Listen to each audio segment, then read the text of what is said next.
up? ¿Cómo está todo? ¿Cómo está? Okay.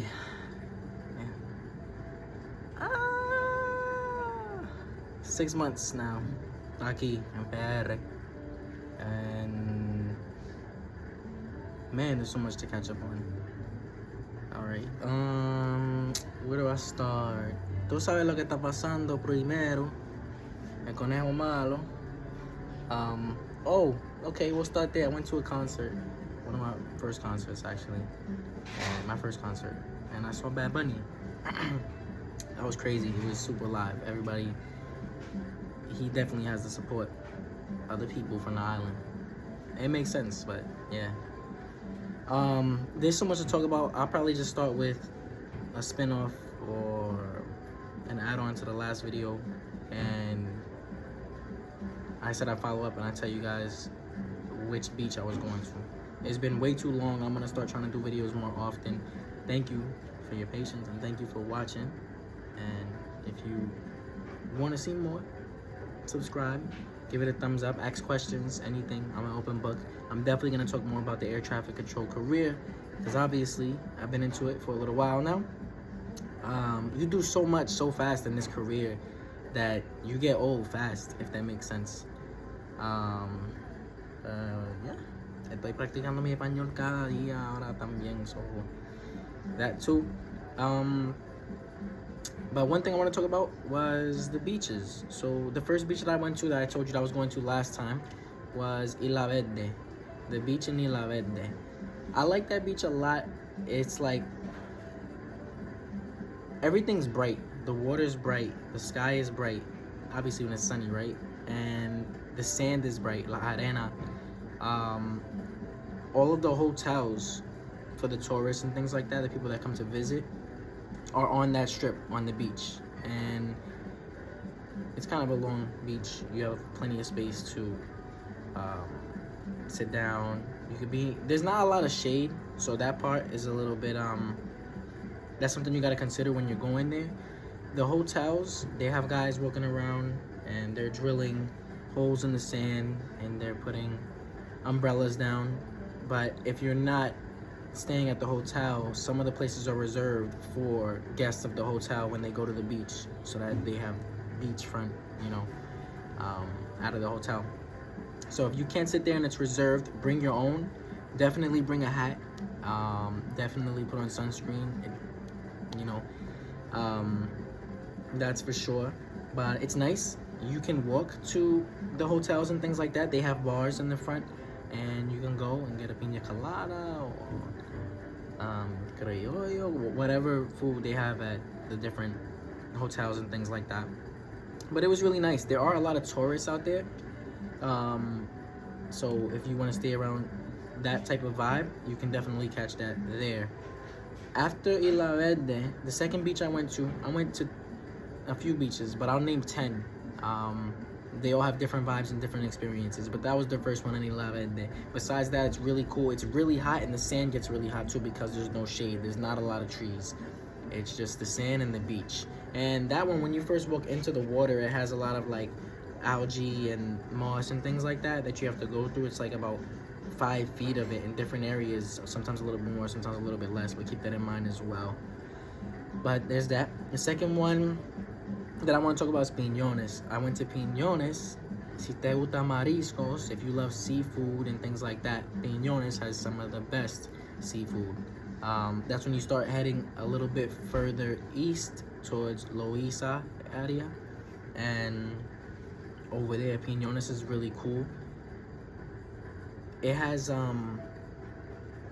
like, it's good for kids too because you can go far into the ocean, but you would have to climb over the rocks, and that you don't see people doing that in Piñones. The rocks are there, and they're probably up to, like, for children, it's above their height. For 5, 6-year-olds, 7-year-olds. For adults, it's probably up to your waist, maybe a little bit higher, maybe a little bit lower, depending. But the rocks basically cover a large portion of Piñones Beach. So you can go there, and the water is pretty shallow, but you can sit down and it's up to your neck. And a lot of people spend time there. Every time I go there, I always see families. Every time I go there, I see people with their children, because it's a good beach for that. There are like, because there's rocks, it's like a border. There's a different type of water on the outside of the rocks, and then there is on the inside. And sometimes the water washes over, and you'll get like little fish, and I mean little, like real tiny fish that wash over, and you can see them in the water. You have these cangrejitos, honestamente, like really small crabs that are on the rocks and things like that. When you get close, you can see them. But that's a really cool experience too. And another thing that they have there, again, like I said, if you love the seafood and things like that, they are like infamous for that.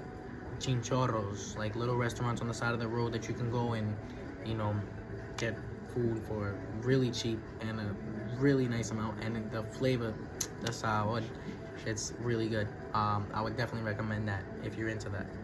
And then that's Piñones. The waves are not bad there or anything like that. Isla Verde, the waves are okay depending on the day and things like that. Not bad either. The next beach I want to talk about is Isabela. Now you're going west.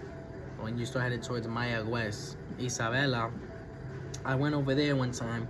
The waves are a lot rougher on the west side over there for some reason. So you just gotta be a little bit careful, but it's a nice vibe. It's different. A lot of people from the island are in agreement that the beaches on the west coast are better than the beaches on the east coast. I don't know, but it's really pretty over there. So I wouldn't argue that point. But that was Isabela, and some of the beaches have more shade over there and things like that. It's more quiet depending on the day. There's a lot of exclusive beaches, but you have to be careful too. You don't necessarily want to be on a beach by yourself. You know, things happen at beaches too when no one's around. If something happens to you, there's no one there to say, oh, look, you know, something happened to this person, or no one there to help at least. So there's that. And maybe you won't have a good signal depending where you're at too. But Isabela was very pretty too. All of those beaches on the west coast are really pretty. And Rincon también. The next beach that I want to talk about is the one, I went to one in Manatee. It's a famous one. It's like, it's almost like a lagoon, because there's like the way that it's shaped, and the water washes in and then it washes back out. That one was really nice, a really nice vibe. It was very quiet too. There were not a lot of people there at all. I think I saw 2 other families. So it's really quiet and exclusive. I'll try to get the name of it, remember it before I end the video. If not, I'll make sure I get it on the next one. But that was really nice, the beaches in Manatee.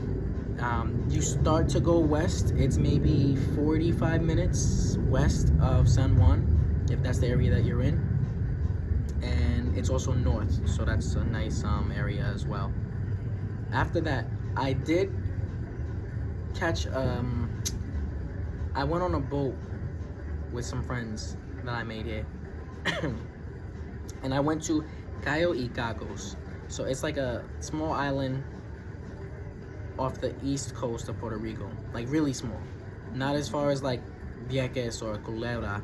You can get there in a boat, depending on the speed of the boat, but I think I got there in like 30 minutes. And I was with a group of people.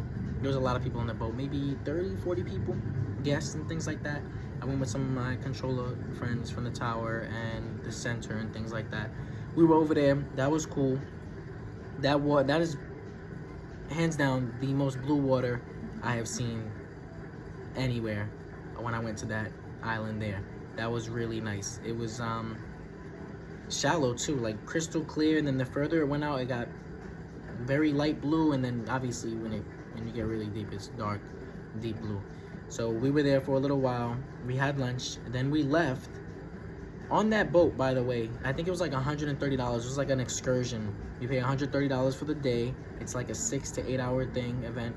You spend 3 hours in Cayo y Cacos, and then they take you a little bit offshore of Cayo y Cacos where you can go snorkeling. And that was the first time I went snorkeling in my life as well.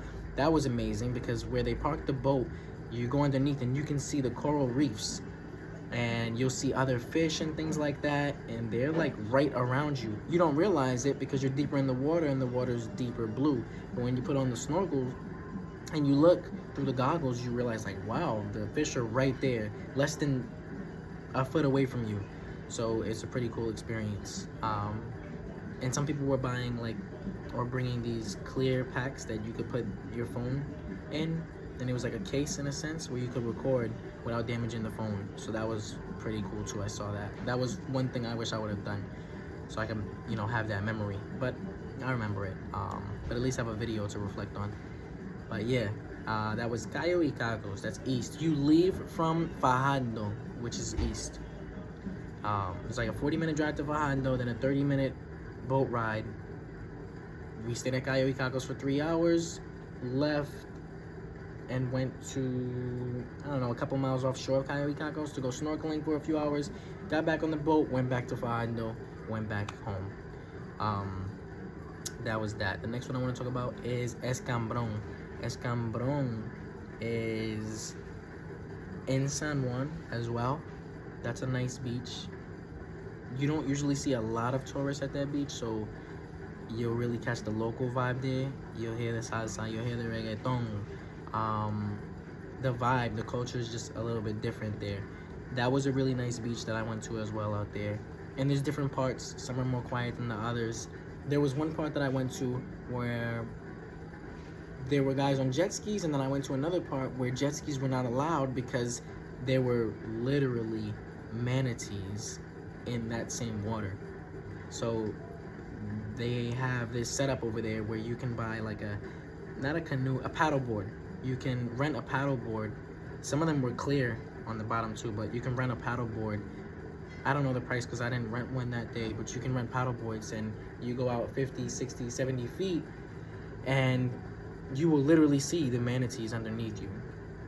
And the locals, the Puerto Ricans on the island, they protect the area too. There were a group of guys and girls that came over on jet skis, and as soon as they went over there, the other Puerto Ricans that were on the beach were telling them that they have to go back because this area is not allowed to have jet skis to protect the manatees. And they understood and they went back on the other side, and I thought that was it was respectable, you know, to protect the creatures that are also here, native to the island, you know what I mean? So that was in Escambron. That was a really nice vibe as well. Next, I went to Luquillo Beach. That was nice too. There's not a lot of shade. The view is really, really pretty as well. The waves are really strong. It almost reminds me like a beach from the west side, but a little bit different. The waves were really strong. You got to be careful with that. And it was really salty because I was probably 30 feet from the water in the sand. It's a long walk, by the way. It's a lot of sand there to get to the water. But I was probably 30 feet away, just chilling, drinking una medalla, and I could smell the salt from the ocean. So I remember that as well in Luquillo. And the waves were loud. The next one I went to that I remember is El Último Trolley, which is also in San Juan, more like the Condado area, and which is another tourist area, Condado. They have like casinos and things like that over there. That was a nice experience as well, El Último Trolley. It started raining on me there that day, but it was nice where it was located. It was almost, because it's Condado, it's like on one of the more northern tips of San Juan. So I actually went at like 6 in the evening and I watched the sunset at like 6:32 or something like that, and that was pretty. I got some nice videos from that too as well. So that was that. After that, another one that comes to mind is I went to Crash Boat Beach in Aguadilla. That was beautiful as well.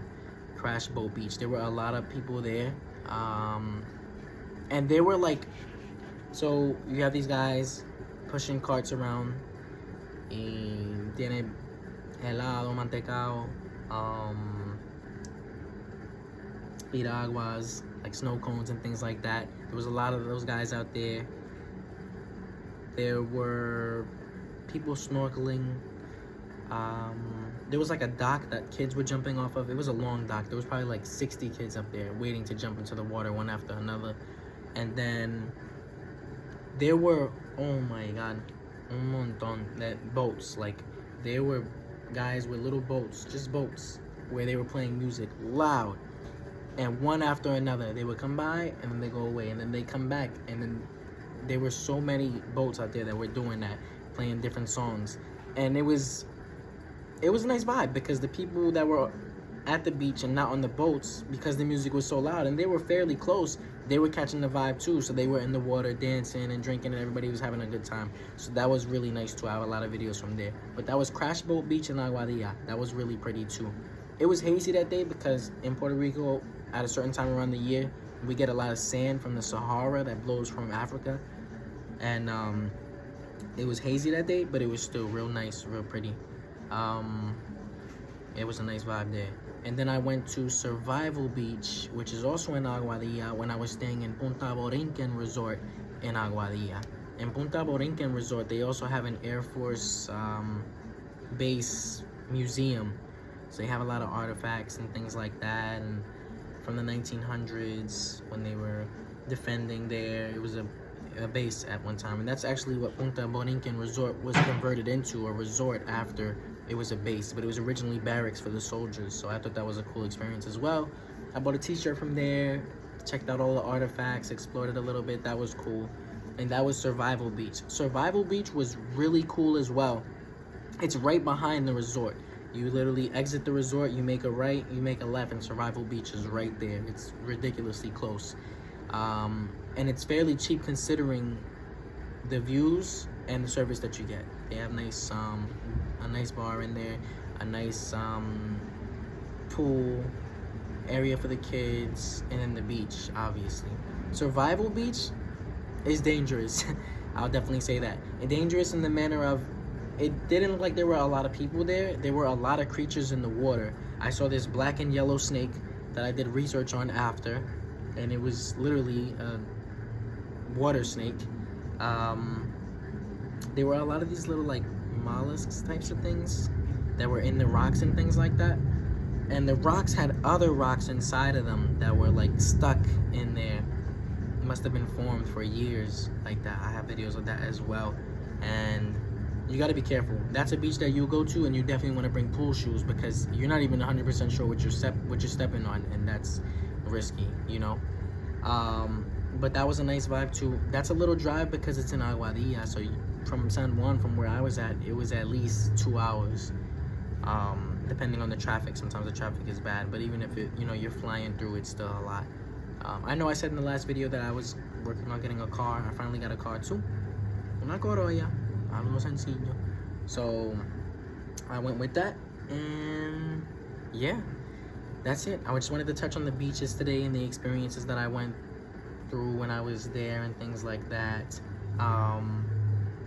Obviously for the beaches, make sure you bring a hat, make sure you bring sunscreen. If you can, bring an umbrella. Definitely bring chairs so that you have a place to sit, towels, and a change of clothes.